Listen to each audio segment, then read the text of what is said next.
Crunchy, golden, and packed with flavor. Lumpia isn't just a snack, my friends. It's a Filipino way of life. In today's video, I'll show you how to make this iconic dish, step by step.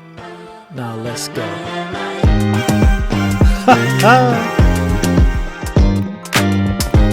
Ooh, wee!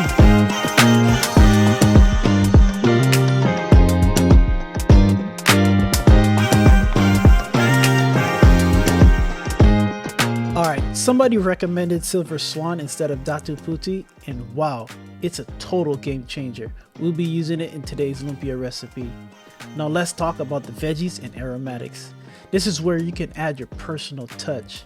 Personally, I'm all about that crunch, and water chestnuts is making an appearance today, alongside with carrots, yellow onions, green onions, and garlic. Let's start prepping those veggies and aromatics. Rinse and peel 2 carrots, then give them a quick chop. Grab 4 stalks of green onions and chop them up. Just a rough chop is fine because it's all going into the food processor. Peel and chop 1 yellow onion. Yellow onions play a key role in lumpia as they contribute both flavor and texture.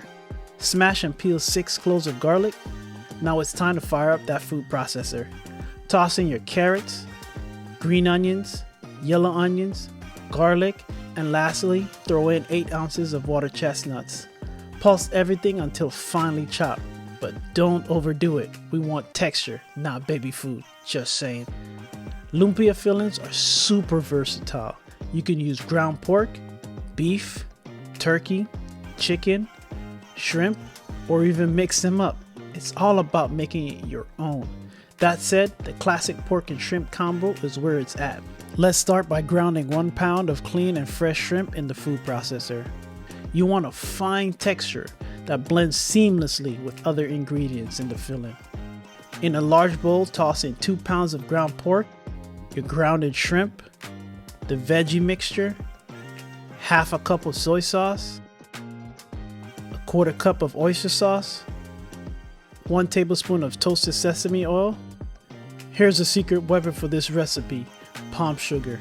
Palm sugar adds a caramel-like sweetness that pairs very well with soy sauce, sesame oil, and other traditional ingredients. Add 3 tablespoons to your mixture. Next, 2 tablespoons of onion powder, 2 tablespoons of garlic powder, 2 teaspoons of black pepper, and 1 egg to bind it all up. Give it a good mix until everything is perfectly combined.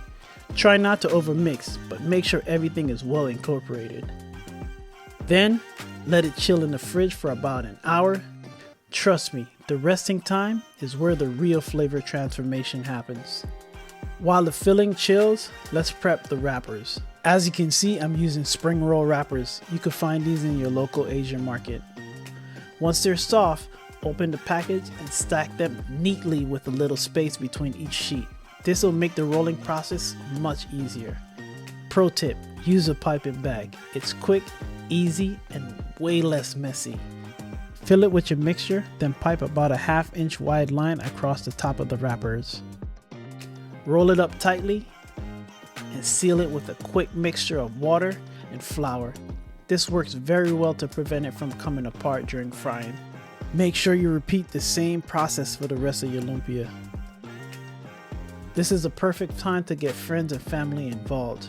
No roll, no eat, just saying. Cover pre-rolled lumpia with damp rag to prevent it from drying out. Don't let it sit too long. Roll, then fry. I prefer cutting it in 3s. Something about crispy edges takes it to a whole new level. Trust me. I snagged this tempura fryer for just $37 on Amazon, and let me tell you, it's a game changer for frying at home. Compact, efficient, and easy to use. It takes the hassle out of making perfect crispy lumpia. Link is in the description below. You must try it out. Heat up a pot with enough vegetable oil to submerge your lumpia. Once the oil hits 350 degrees Fahrenheit, it's time to fry. When it's time to fry your lumpia, it's all about precision and patience. And this tempura fryer makes it incredibly easy. Gently place the lumpia into the fryer. Make sure you're not overcrowding it. Overcrowding drops the oil temperature, which can leave your lumpia soggy instead of crispy. As they fry, you'll see the wrappers transform into a beautiful golden brown. Keep them moving occasionally so they cook evenly on all sides. After 3 to 5 minutes, or when they look perfectly crispy, remove them and let them drain on a wire rack or paper towel. Man, another thing I like about this fryer is that all the excess oil drops right back into the pot. There it is. Look at that beautiful crispy lumpia. They came out amazing. Once they're done, pair it with some sweet chili sauce. Boy! Make sure you like, subscribe, and always remember, where there's a will, there's a way. Peace. Has anybody seen Carmela? No.